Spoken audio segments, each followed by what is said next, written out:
ಸ್ನೇಹಿತರೆ, ಈ ವಿಡಿಯೋ ಮುಖಾಂತರ ನನಗಿನ್ನ ಬೇಜಾನ್ ಮಾಡೋ ಕೆಲಸಗಳು, ದೊಡ್ಡ ದೊಡ್ಡ ಕೆಲಸಗಳಿದ್ದಾವೆ. ಎನರ್ಜಿ ಫ್ರೀಕ್ವೆನ್ಸಿ ವೈಬ್ರೇಷನ್ ಮೇಲೆ ರಿಸರ್ಚ್ ಮಾಡೋದಿದೆ. ಮತ್ತು ಆರೋಗ್ಯದ ಬಗ್ಗೆ, ಆಯುರ್ವೇದದ ಬಗ್ಗೆ ರಿಸರ್ಚ್ ನಾನು ಮಾಡ್ತಾಯಿದ್ದೀನಿ. ಒಂದು ರಿಸರ್ಚ್ ಮಾಡಿದ್ದೀನಿ ಆಲ್ರೆಡಿ ಕಕ್ಕದ ಮೇಲೆ. ಅದ್ರ ಮೇಲೆ ಪೇಪರ್ ಪಬ್ಲಿಷ್ ಮಾಡಬೇಕು. ಅದಕ್ಕೊಂದು ರಿಸರ್ಚ್ ಪೇಪರ್ ತೊಗೊಂಡು ನಾನಿವಾಗ ಡಾಕ್ಟರ್ ವೇದಮೂರ್ತಿ ಆಗಬೇಕು ಅಂತ ಅಂದ್ಕೊಂಡಿದ್ದೀನಿ. ನೆಕ್ಸ್ಟು ಈ ತಮಾಷೆ ಮಾಡೋದ್ನೆಲ್ಲ ಮೀಮ್ಸು ಏನಕ್ಕೆ ಚೂಸ್ ಮಾಡಿದೆ ಅಂದರೆ, ನೋಡ್ರಿ, ಎಂತೆಂಥ ಹಿಟ್ಲರು, ಸುಭಾಷ್ ಚಂದ್ರ ಬೋಸ್ ಎಲ್ಲ ಸತ್ತೋದ್ರು. ಆದರೆ ತಮಾಷೆ, ನಗು ಮತ್ತು ನೆಮ್ಮದಿ, ನಾನು ಅಲ್ಲಿ ಹಾಕಿದೆ ನೋಡಿ, ಕಾಮಿಡಿ ಪೀಸ್ ಅಂತ. ಪಾಪ ಎಷ್ಟು ಸ್ಪೆಲ್ಲಿಂಗೇ ಬರೋಲ್ಲ. Comedy piece. ಕಾಮಿಡಿ ಅಂದರೆ ನಗಬೇಕು, ಮನುಷ್ಯ ಖುಷಿಯಾಗಿರಬೇಕು. ಪೀಸ್ ಅಂದರೆ ನೆಮ್ಮದಿಯಾಗಿರಬೇಕು. ಇವೆರಡೇ ಮನುಷ್ಯನಿಗೆ ಬೇಕಾದ ವಿಚಾರಗಳು. ಅದಕ್ಕೆ ಅದೇ ಕಾನ್ಸೆಪ್ಟನ್ನ ತೊಗೊಂಡು ಕಾಮಿಡಿ ಪೀಸ್ ಮಾಡಿ ಮೀಮ್ಸ್ ಮಾಡಿದೆ.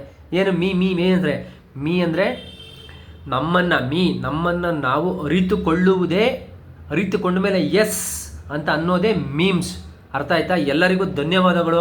10 ಲಕ್ಷ ವ್ಯೂಸ್ ಮಾಡಿದ್ದೀರಾ. ಇನ್ಮೇಲೆ ದಿನಕ್ಕೆ 1-2 ಹಾಕ್ತೀನಿ ಅಷ್ಟೇ. ಇಷ್ಟೊಂದು ಫೋರ್ಸಾಗಿ ಹಾಕಲ್ಲ. ಯಾಕೊತ್ತಾ, ನಾನು ಮಾಡಿದ್ದು ಜ್ಞಾನಭಾರತಿ ಉಳಿಸ್ಕೊಳ್ಳೋದಕ್ಕೆ ಅಂತ. ನಮ್ಮ ರೇಣುಕಾ ಪ್ರಸಾದ್ ಅವ್ರಿಗೆ ಸಹಾಯ ಮಾಡಬೇಕು ಅಂತ ನಾನು ಇದೆಲ್ಲ ಮಾಡಿದ್ದು ಸ್ಟಾರ್ಟು.